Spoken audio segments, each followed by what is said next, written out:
Kali ini saya akan melanjutkan dari cerita horor Manekin by Ed Abdullah Harahap part kelima.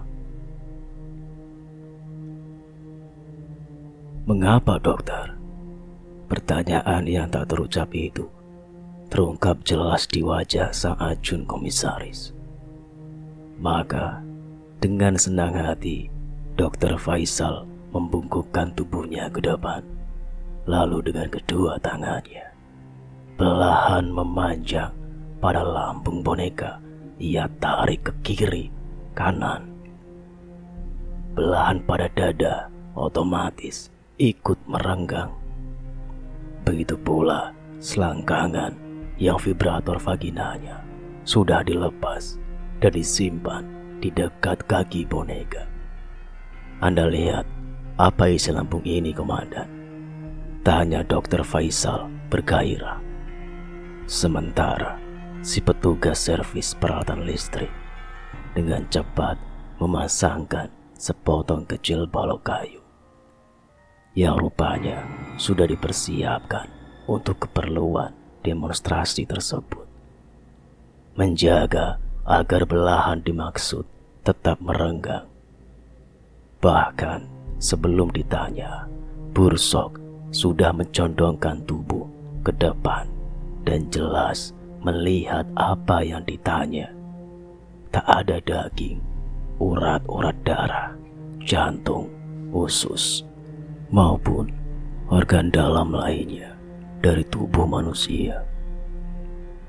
Yang ada ialah sejumlah kabel listrik yang simpang siur di antara seperangkat peralatan aneh-aneh berbentuk batangan atau lempengan, juga gigi roda berbagai ukuran serta perangkat aneh lainnya. Sebagian besar terbuat dari bahan plastik. Menunggu sampai Bursok tegak kembali dengan wajah memperlihatkan perasaan takjub bercampur bingung, Dr. Faisal pun memulai penjelasannya. Diawali dengan sebuah pertanyaan. Ingat, petugas ambulans itu berkata bahwa pop yang mereka angkat lebih berat dari bobot yang mereka perkirakan. Masih terbingung-bingung, Bursok manggut-manggut. Nah, disitulah aku mulai curiga. Kecurigaanku terbukti benar setelah pakaian pop ini kutanggalkan. Lihatlah, dengan hati-hati Dr. Faisal memiringkan tubuh pop sehingga bagian sampingnya terlihat oleh Bursok. Sedikit di atas lekukan pinggang tampak tertanam stop kontak dengan kombinasi saklar. Dr. Faisal kembali merebahkan tubuh pop, menoleh pada Asep Tariat. Ia berkata disertai seringai lebar, "Seterusnya bagianmu, pakar elektro," cemberut pada sang dokter. Si pendamping kemudian berkata pada tamu mereka dengan suara menahan marah, "Sebenarnya, komandan, sebagai tukang servis, saya hanya tahu sedikit-sedikit. Namun, mengenai apa yang sekarang ini kita lihat, anak lulusan sekolah teknik pun dapat menjelaskannya dengan mudah. Karena lupakan telerele munak," Dr. Faisal menyela. Kali ini dengan nada lembut. "Tamu kita tak punya waktu." "Baiklah," Asep Tariat mengangguk, lalu menyambar senter kecil yang sebelumnya juga sudah dipersiapkan. Seraya membungkuk ke arah lambung pop. Ia bergumam, "Mari lihat, Komandan." Bursok tidak ikut membungkuk. Ia hanya ingin mendengar. Dan jadilah si tukang servis sibuk sendiri memperlihatkan kebolehannya. Tanpa menyadari, tamu mereka tetap berdiri. Ia sibuk menunjuk-nunjuk, sibuk mengarah-ngarahkan sinar senter agar sang tamu dapat melihat dengan jelas. Sambil mulut sibuk pula menerangkan nama serta fungsi dari masing-masing benda. Panel kecil itu adalah PCB-nya, print circuit board, jaringan sirkuit. Yang itu transistor, di sebelahnya resistor, yang agak sana kapasitornya. Lihat angka-angka itu, Komandan. Itu menunjukkan motor penggerak semua perangkat ini hanya memerlukan tekanan arus rendah sekitar 12 volt dibantu isolator. Maka Asep Taryat terus sibuk sampai akhirnya ia menyadari ada yang salah. Tidak sekalipun terdengar suara berkomentar, bahkan tidak juga helaan nafas. Jika harus menyentuh roda gigi, maka batangan besi dan lempengan baja. Ia masih meneruskan sebelum akhirnya berhenti sendiri, lalu perlahan-lahan tegak berdiri. Yang pertama-tama dilihatnya adalah gelengan masyikul dari Dr. Faisal. Baru kemudian ulasan senyum di bibir tamu mereka. Senyuman lembut disertai pandangan mata menyabarkan. Besemu merah muka karena malu. Asep pun bertanya ragu-ragu. Perlu saya teruskan? Terima kasih, tak usah, jawab Bursok lembut. Penjelasanmu barusan cukup rinci dan mudah dicerna. Akan tetapi, pertanyaannya bukan itu. Asep Taryat diam menunggu. Pertanyaannya, Bung Asep, ujar Bursok tenang. Apakah dengan semua komponen yang kau sebutkan tadi, pop ini dapat bergerak atau berjalan sendiri? Berjalan sih jelas tidak, jawab Asep sama tenangnya. Bergerak, iya, itu pun cuma gerakan terbatas. Asep kemudian berjalan ke sudut ruangan bedah mayat, tempat tersimpan gulungan kabel dengan stop kontak kombinasi yang sudah terhubung pada stop kontak di tembok. Seutas kabel pendek dengan piting sudah terpasang di masing-masing ujungnya. Ia luruskan.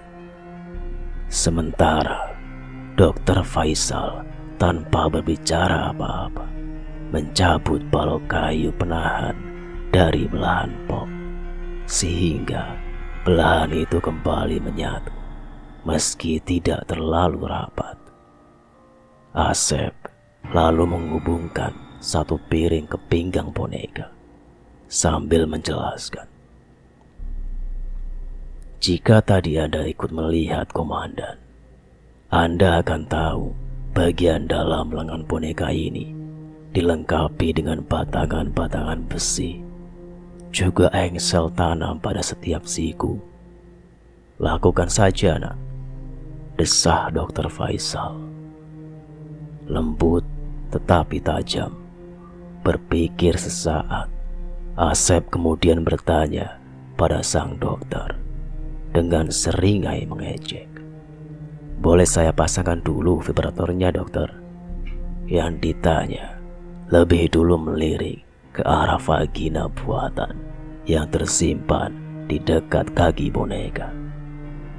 Lalu di lubang menganga bekas tempat vibrator itu menempel di bagian selangkangan boneka. Baru setelahnya menyahuti dengan tenang, "Mengapa tidak sekalian kau buka dulu celanamu? Toh lubangnya cukup lebar untuk kau masuki." Menyeringai Kala. Asep pun merayap naik ke atas meja bedah, disaksikan oleh kepala boneka yang tersimpan dengan posisi tegak di meja yang sama. Asep kemudian merebahkan tubuh, menindih tubuh boneka. "Nikmatilah gerakannya, Komandan." Berkata demikian, lengan kiri Asep dirangkulkan ke tubuh boneka, sementara lengan kanannya bergerak ke bagian pinggang. Ia tekan salah satu tombol sakelar, lalu dia menunggu. Tanpa sadar, Bursok lantas ikut-ikutan menunggu.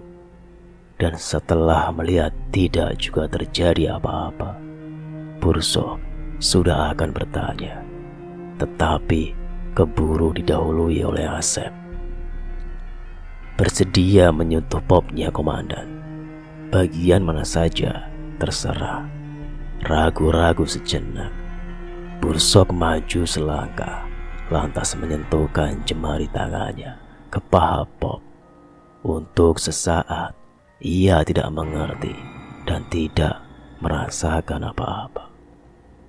Namun setelah jarinya lebih ditekankan, lalu didiamkan sebentar, terasalah batang paha yang semula dingin sejuk itu mulai menghangat dan terus menghangat. Kapasitor di dalam akan mengatur sendiri suhu yang dibutuhkan, Asep menjelaskan. Sekarang mundurlah sedikit. Selagi Bursok mengikuti perintahnya, tangan Asep kembali sudah bergerak dan menekan tombol satunya lagi. Ketika tangan Asep bergerak menjauh, gerakannya tampak diikuti oleh gerakan tangan lain, yakni tangan-tangan pop. Bergerak perlahan-lahan dari semula terkulai diam di sisi tubuh, bergerak terangkat, setengah mengembang, dan ketika kedua lengan itu bergerak lagi menurun, lengan-lengan pop sudah saling bertaut dan merangkul punggung manusia yang menidurinya. Dengan sebuah rangkulan ketat, Bursok berjuang keras menahan emosi sambil diawasi diam-diam oleh Dr. Faisal yang langka melihat emosi di wajah sang ajun komisaris. Tetapi bukan hanya dia seorang yang mengawasi, ada sepasang mata lain ikut mengawasi, yakni sepasang mata bulat yang menatap nyalang tanpa berkedip. Ketika pada akhirnya Bursok toh ternganga juga, bibir tua Dr. Faisal langsung mengulas senyum, dan dari kepalanya yang terpenggal, bibir mungil sang manekin tampak ikut tersenyum.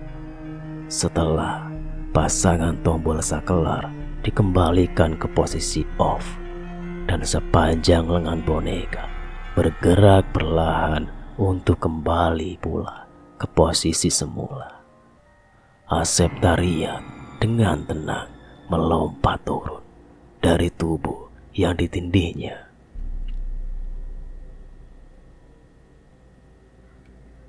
Lalu menatap, ingin tahu ke wajah tamu mereka. Cepat sekali Bursok sudah menguasai diri. Namun bersamaan dengan itu, perasaan kecewa tampak datang merambat di wajahnya. Menatap diam sejenak ke tubuh pop yang dia membeku di atas meja bedah. Ia pun melontarkan kecewaan hatinya dalam satu keluhan lesung. Jadi kebiasaannya cuma merangkul. Itu maka tadi saya bilang pada Dokter Faisal, Komandan. Asep menimpali dengan bersemangat. Bagaimanapun jeniusnya orang yang telah merakit isi lambung boneka ini, imajinasinya masih saja kurang sempurna. Karena robotnya tidak sekalian dibuat bisa berjalan dan berbicara. Si tukang servis menggeleng. Menurut pandangan saya, boneka ini direkayasa semata-mata hanya untuk teman bermain cinta. Lantas, di mana letak ketidaksempurnaannya? Dokter Faisal tampak sudah membuka mulut untuk mencegah. Namun, Asep lebih cepat. Seraya tersenyum di kulum, ia memberitahu, "Pinggulnya, Kapten, pinggul boneka ini tidak sekalian dibuat bergoyang." Jadah ingin rasanya Bursok memaki. Namun, toh ia tersenyum juga. Meski jelas dipaksakan, Dokter Faisal yang tahu gelagat cepat menetralisir dengan mengalihkan pembicaraan. Sekarang kita semakin tahu semua jawaban teka-teki itu. Teka-teki, Bursok menggeram, masih tak senang. Sudah kecewa, masih dikerjai pula oleh si tukang servis. Pertama, mengapa bukan boneka tiup yang dari pabriknya sudah dilengkapi dengan vagina? Dokter Faisal menjelaskan, seraya menjulurkan tangan bukan ke vibrator, melainkan ke payudara boneka. Dengan tekanan jarinya, tampaklah payudara serta puting susu tersebut bergerak melentur. Bukti bahwa bagian itu juga telah direkayasa. Bahan aslinya yang keras diganti dengan bahan yang empuk tapi kenyal. Yang ini sih karet padat, Dokter Faisal melanjutkan. Sementara balon tiup bahannya lebih tipis lagi. Jika dipasangi perangkat yang kita lihat tadi, jelas akan terasa mengganggu badan orang yang menindinya. Lalu yang kedua, wajah. Dokter Faisal mengalihkan pandangan matanya ke arah kepala Pop, diikuti oleh mata kedua orang pendengarnya, dibalas oleh tatapan sepasang mata sang manekin yang membuka nyala. Wajah boneka tiup kecuali dilukis tak bisa dibuat supaya persis dengan wajah yang kita inginkan. Lain halnya jika dicetak secara khusus oleh pabrik pembuatnya. Tidak harus seluruh tubuh, cukup bagian kepala dan wajah saja. Dan si pemberi order tentunya dengan mengorbankan sejumlah besar uang, cukup menyerahkan pas foto wajah orang yang dikehendakinya. Ke pabrik, Bursok mendesak. Takjub. Dia luar negeri. Dokter Faisal menggeleng. Pop kelas 1 memang terbuat dari bahan yang disebut resien, ujarnya. Tetapi yang kita hadapi ini dari fiberglass. Jika Anda rajin bertanya-tanya, Komandan, pabrik pembuat pop ini pasti akan dengan mudah Anda temukan di Tangerang. Mungkin itu akan kuingat-ingat, dokter. Bursok manggut-manggut menyetujui. Namun sayang, semua itu masih juga belum menjawab teka-teki lainnya yang terus-menerus mengganggu pikiranku. Oh, Dokter Faisal menatap, ingin tahu. Oke lah, misalnya si tersangka pelaku orangnya kreatif, kata Bursok sambil tampak berpikir-pikir. Selain membuat jejak berdarah dengan sepatu, juga mempertemukan bibir boneka ini dengan bibir almarhum. Dia punya nuansa sensual, mungkin. Namun, ada dua fakta kuat yang tidak sesuai dengan kreativitas tersangka pelaku. Apa saja? Pertama, ganti kini Bursok yang memberi penjelasan. Keterangan yang kami peroleh dari salah seorang saksi tambahan, paling tidak 5 potong gaun telah dicuri. Lalu mengapa yang dipakai oleh Bob ini selagi di lemari tidak ikut dicuri? Belum lagi yang kita temukan di lantai, terinjak oleh tumit sepatu berdarah.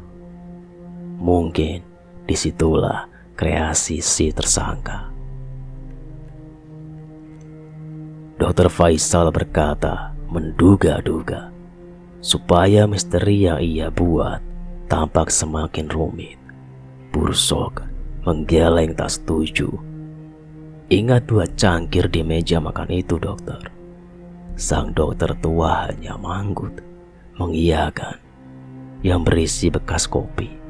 Bursok meneruskan. Sidik jarinya dibiarkan, sidik jari korban. Sementara cangkir satunya lagi yang berisi bekas teh. Sama seperti benda lainnya di seantero rumah. Sidik jarinya dihapus total. Atau sewaktu beraksi, si pelaku memakai sarung tangan.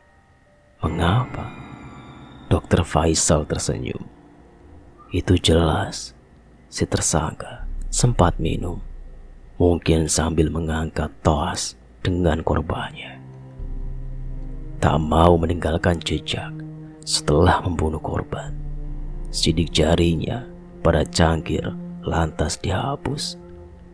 Masih ada banyak mengapa lainnya, dokter. Mengapa korban dibunuh di ruang tengah dekat pintu tembus ke ruang tamu? Bukankah lebih aman jika sekalian di ruang makan saja? Dan yang lebih menarik lagi, mengapa korban bersusah payah menyeret dirinya untuk kembali ke ruang makan? Apa sesuatu yang teramat penting yang ia ingin dari atau ingin lihat di ruangan itu? Dr. Faisal berpikir sekeras-kerasnya. Namun otak tuanya tak kuat berbelah-belah. Maka ia pun menyerah.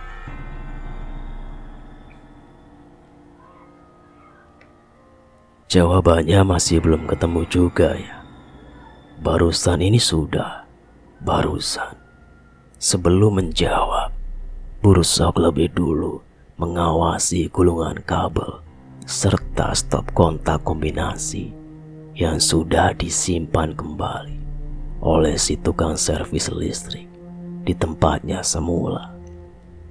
Lalu cepat ia berpaling pada sang tukang yang saat itu tengah sibuk melipat-lipat gaun merah hati milik boneka yang semula tersampir di sebuah kursi.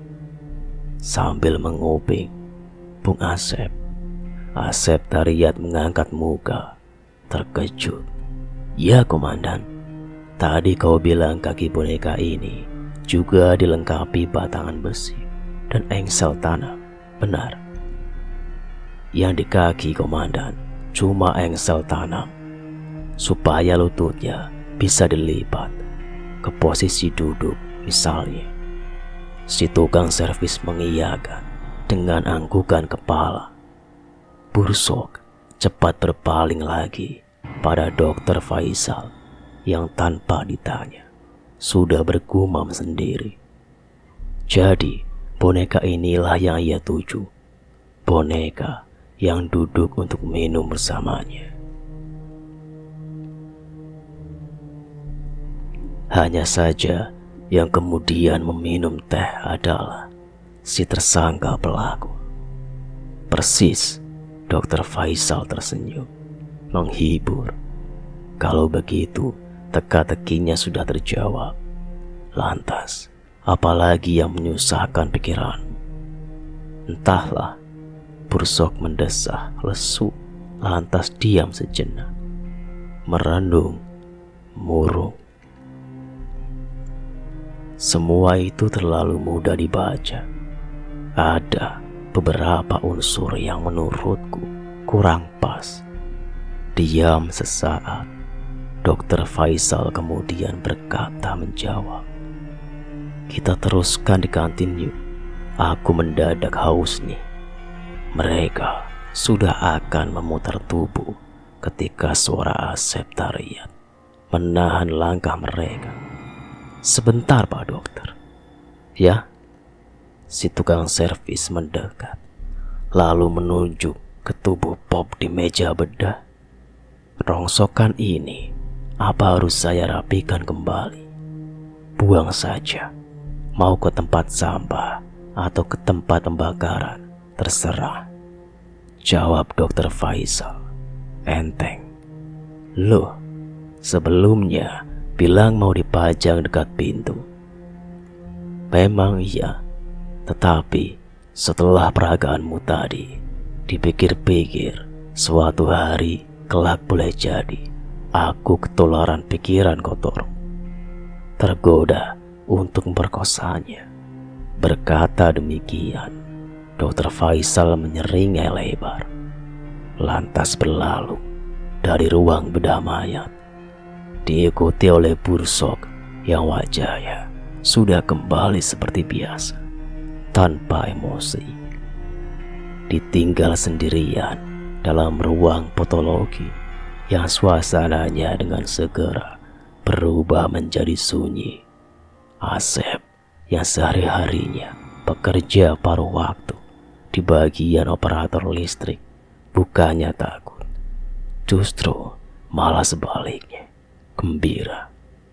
Ia langsung mendekat lalu berbicara pada penggalan kepala boneka yang menatap diam dengan sepasang mata bulatnya yang terbuka nyalang. "Kau dengar itu bukan? Ke tempat sampah atau membiarkan tubuh antikmu perlahan-lahan meleleh di tempat pembakaran." Asep menggeleng-geleng sebagai isyarat betapa bengisnya perintah itu. Untunglah orang tua yang suka nyinyir itu bilang, "Terserah aku, maka bergembiralah.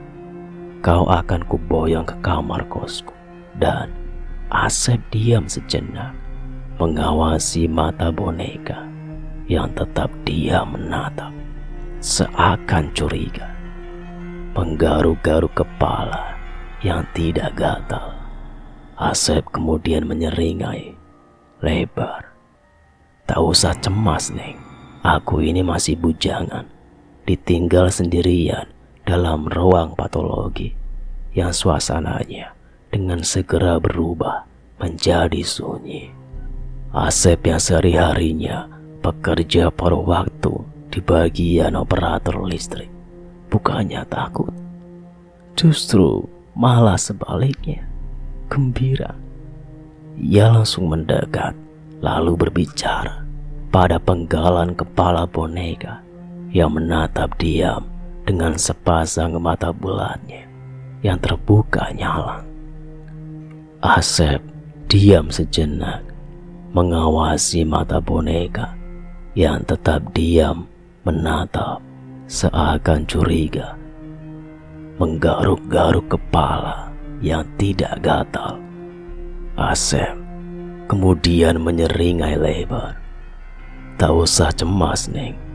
Aku ini masih bujangan, dan biar namanya aku suka mampir ke rumah petak di dekat pelabuhan, kujamin punyaku tetap bersih. Karena aku tak pernah alpa memakai kondom. Tetapi sebelum itu, Asep menggantung ucapannya. Lalu kedua tangannya sibuk merapatkan belahan pada tubuh Pop. Namun betapapun ia coba, bahan dari fiberglass yang sudah digergaji itu tetap bergeming, memerah kulit muka Asep karena malu sendiri. Namun bukan Asep tak lihat namanya habis akal secepat itu. Tak apa, katanya tersenggal-senggal sambil memaksakan senyum di bibir. Nanti di rumah belahanmu akan kuratakan pakai dempul atau adukan semen. Asep diam sejenak, menimbang-nimbang. Memang akibatnya tubuhmu akan sedikit melar ke samping. Tetapi itu pun tak apa. Malah menurutku semakin enak dirangkul. Hehehe. Terkekeh-kekeh gembira. Asep memutar tubuh untuk mengambil kantong plastik ekstra besar, bekas pembungkusnya semula, untuk digunakan lagi. Namun baru 1-2 langkah, ia mendadak teringat sesuatu, lalu kembali mendekat. Ah iya, katanya bergairah. Untuk lebih mendorongmu mau tinggal bersamaku, isi lambungmu akan kurakit ulang supaya pinggulmu juga bisa bergoyang seperti ini. Asep pun lantas menggoyang-goyang pinggul sendiri. Asik bukan? Katanya kemudian dengan setingai. Apalagi jika nanti kita telepon berdering dan terus berdering. Merasa terganggu, mata Asep mencari-cari, lalu melihat pesawat telepon menempel bersama kotak otomatnya di salah satu sisi tembok. Kesana Asep lantas bergegas, lalu menyahut di telepon. Halo, kau itu Sep? Suara teman sekerjanya di bagian operator listrik. Heeh, ada apa Nyong? Cepat kemari goblok. Listrik di seantero rumah sakit mendadak padam. Refleks Asep melihat ke bola lampu di langit-langit ruangan. Ia pun seketika dibuat terkejut, lupa bahwa sebelumnya lampu di ruangan itu memang tidak dinyalakan. Asep bergegas menuju pintu, berhenti sesaat, lalu mewanti-wanti ke arah boneka Pop yang rebah dengan tubuh dan kepala terpisah di atas meja bedah. Kau tunggulah di sini, nanti ku kembali menjemputmu. Oke. Mata di kepala boneka hanya menatap diam dengan mulut tersenyum. Pintu pun ditutup, sekalian dikunci. Berlari menitipkan anak kunci ke petugas piket ruang patologi. Lagi Asep mewanti-wanti. Nanti ku pinjam lagi, masih ada yang perlu ku beresi di dalam sana.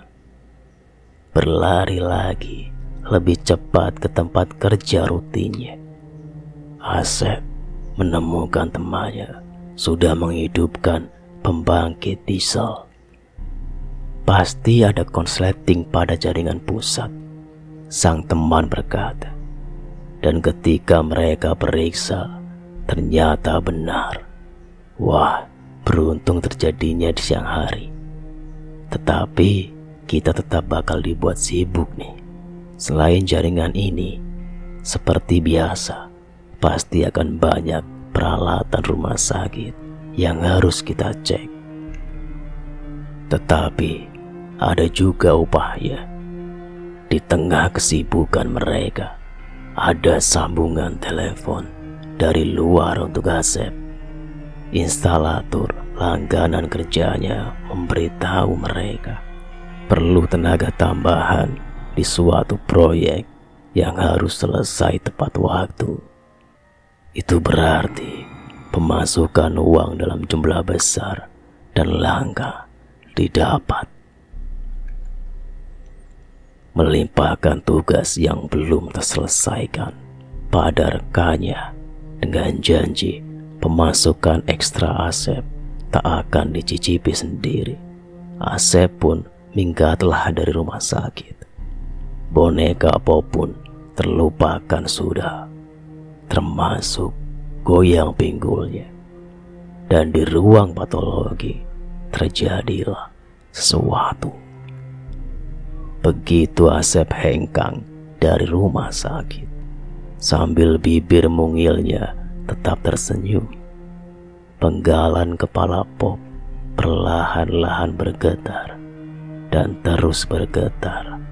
Seraya bergetar, penggalan kepala itu terangkat, lalu bergerak sendiri menuju batang tubuhnya untuk kemudian menyatu sambil terus bergetar. Dan tampaklah belahan bekas digergaji pada tubuhnya perlahan-lahan merapat, semakin rapat, sampai akhirnya utuh kembali seperti semula. Getaran pun mulai melemah dan akhirnya berhenti. Tubuh Pop rebah diam, masih dengan mata bulatnya tetap terbuka dan bibir mungilnya tetap tersenyum, seperti senyuman lega. Akan tetapi nanti dulu, ada udara yang keluar masuk dengan luas, dan itu tidak semestinya terjadi.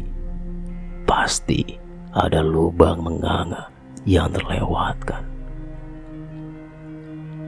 Tubuh Pop pun perlahan-lahan kembali bergetar, kian lama, kian kuat, sampai tubuh dari fiberglass itu terguncang-guncang di permukaan meja bedah.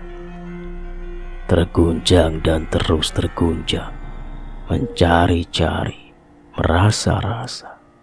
Dan nah, itu dia, vibrator di dekat kaki yang secara perlahan tetapi pasti mulai ikut bergetar. Semakin kuat getarannya, semakin vibrator terangkat, terus melayang cepat di sepanjang bagian atas tungkai menuju lubang menganga di selangkangan. Lantas, hop, vibrator hinggap dengan manis di tempat ia seharusnya bersarang. Udara yang tadinya keluar masuk langsung terhenti seketika itu juga. Vaginanya sudah terpasang bersamaan dengan itu. Semua guncangan maupun getaran tampak melemah, lantas berhenti total. Sang manekin pun kembali diam dalam rebahnya, diam yang tenang dan nyaman. Proses menuanya tubuh dapat dicegah, namun tidak demikian halnya dengan umur serta dampak sampingannya. Garis kehidupan yang tak bisa ditolak itu baru disadari oleh Dr. Faisal seusai mereka makan siang di kantin rumah sakit dan Bursok bangkit untuk pamitan. Dan sebelum berpisah, secara sambil lalu, Bursok mengingatkan tentang boneka Pop yang mereka tinggalkan di ruang patologi. "Oh iya dokter," Bursok berkata, "sebelum lupa, tolong barang bukti titipan di ruang kerja Anda itu dirapikan kembali. Dan tolong disimpan baik-baik sampai anak buah aku nanti datang mengambilnya. Oke, percayakan saja padaku, jawab dokter tua itu, meyakinkan. Maunya sih percaya, Bursok mengomentari. Karena lelucon Anda bahwa makhluk cantik itu akan dipajang di pintu masih dapat kuterima. Tetapi tidak dengan guyon lainnya, dibuang ke tempat sampah atau ke tempat pembakaran. Tak usah cemas, Dokter Indra, asistenku, sudah terbiasa. Dia tahu betul mana ucapanku yang Dokter Faisal berhenti, tiba-tiba tersadar. Astaga, si tukang listrik. Bursok tersenyum. Maka itu dok, bergegaslah atau kalian nanti bisa dikenai pasal menghilangkan barang bukti. Namun, sang dokter tidak segera berlalu. Dia mematung sejenak. Wajahnya yang selalu ceria dan energik itu mendadak seperti menyesuaikan diri dengan umurnya yang sebenarnya, tua dan tampak lelah. Seperti juga desahan lirih yang kemudian terlontar dari bibirnya. Datang juga akhirnya apa yang selama ini diam-diam kucemaskan, jawab sang dokter, murung, pikun. Bursok nyaris tertawa, tetapi mampu menahan diri. Itu pertanda Anda ini masih tetap manusia normal, katanya menghibur. Bergembiralah dan nikmati hidup barumu. Beberapa saat lamanya Dokter Faisal tetap diam. Baru kemudian ia kembali tersadar, lantas cepat mengangkat muka dan mendelik marah. Apa? Menikmati penyakit pikun? Kau? Tetapi Bursok sudah berlalu dari hadapannya. Dan Dokter Faisal benar-benar saat marah, lalu berubah seperti orang linglung setiba di ruang patologi. Ia sudah bergegas karena khawatir Asep Tariat menganggap guyonannya serius.